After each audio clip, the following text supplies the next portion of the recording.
হরে কৃষ্ণ। বরুথিনী একাদশী ব্রত পালন করতে হবে 13 এপ্রিল 2026 সোমবার। এটি হচ্ছে শাস্ত্র সিদ্ধান্ত অনুযায়ী বিশুদ্ধ চান্দ্রপঞ্জিকা অনুযায়ী বৈশাখ মাসের কৃষ্ণপক্ষের একাদশী ব্রত। বরুথিনী একাদশী ব্রত পালন করতে হবে 13 এপ্রিল 2026 সোমবার। তো আজকে আমরা এই বরুথিনী একাদশী ব্রতের মাহাত্ম্য শ্রবণ করব। সারা বিশ্বের 155 স্থানের ব্রতের পরদিন পালনের সময়সূচি আমরা প্রদান করব।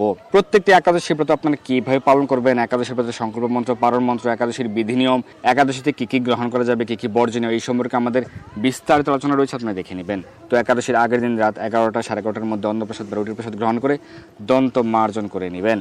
একাদশীতে সকল প্রকার রবিশস্য বর্জন করতে হবে। যাদের পক্ষে নির্জল উপবাস পালন করা সম্ভব সেটি সর্বোত্তম। যদি সম্ভব না হয় আপনারা প্রত্যেকটি একাদশী ব্রত আপনারা পালন করতে পারবেন ফলমূলাদি গ্রহণ করে। কি কি গ্রহণ করতে পারবেন? ফল, জল, দুধ, কাজু বাদাম, কাঠবাদাম, আলু সেদ্ধ, মিষ্টি আলু সেদ্ধ, বাদাম সেদ্ধ, আলু কুমড়া সবজি, সাবুদানা ফ্রাই, সাবুদানার পায়েস, আলুর পায়েস, আলুর চিপস প্রভৃতি গ্রহণ করতে পারবেন। তবে এক্ষেত্রে সবজি, পায়েস, চিপস রান্না করতে হবে বিশুদ্ধ ঘি বা বিশুদ্ধ সূর্যমুখী তেল ব্যবহার করে। একাদশীতে সকল প্রকার রবিশস্য বর্জন করবেন। একাদশীতে কাউন, কিনোয়া, শ্যামাদানা, বাজরা, চিয়া সিড, বাকুইট, ওটস, ছোলা, ডালিয়া প্রভৃতি বর্জন করবেন, কারণ এগুলি রবিশস্যের অন্তর্ভুক্ত। এই সম্পর্কে আমাদের বিস্তারিত আলোচনা রয়েছে, আপনারা দেখে নেবেন।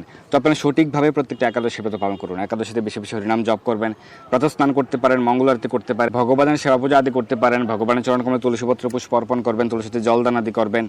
পরিবারের সকল মিলে ভগবানের চরণকমলে তুলসীপত্র এবং পুষ্প অর্পণ করবেন এবং তুলসীতে জল দান করবেন। এবং একাদশীতে আপনারা বেশি বেশি শাস্ত্র অধ্যয়ন করবেন, বেশি বেশি হরিনাম জপ করবেন, শ্রীমদ্ ভগবদ গীতা, শ্রীমদ্ ভাগবত প্রভৃতি শাস্ত্র গ্রন্থ অধ্যয়ন করবেন। নির্দিষ্ট একাদশী ব্রত মাহাত্ম্যটি পাঠ করবেন। একাদশী ব্রতের পরদিন সকালে পারণের নির্দিষ্ট সময়ের মধ্যে অন্ন বা রুটি বা ছাতু বা চিড়ে যে কোনো প্রকার রবিশস্য গ্রহণ করে ব্রতের পারণ করবেন। একাদশী ব্রতের সঠিক পারণ মন্ত্র হচ্ছে অজ্ঞানতিমিরান্ধস্য ব্রতে নানেন কেশব প্রসিদ্ধ সুমুখনাথ জ্ঞান দৃষ্টিপ্রদো ভব।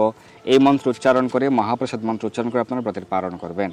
একাদশী ব্রতের পরদিন সকালে, দুপুরে, রাতে পালনের সময়ে এবং এরপর দুপুরে রাতে অন্নপ্রসাদ বা রুটি প্রসাদ গ্রহণ করতে পারবে, অথবা আপনারা কমপক্ষে স্বাভাবিক নিরামিষ আহার করবেন।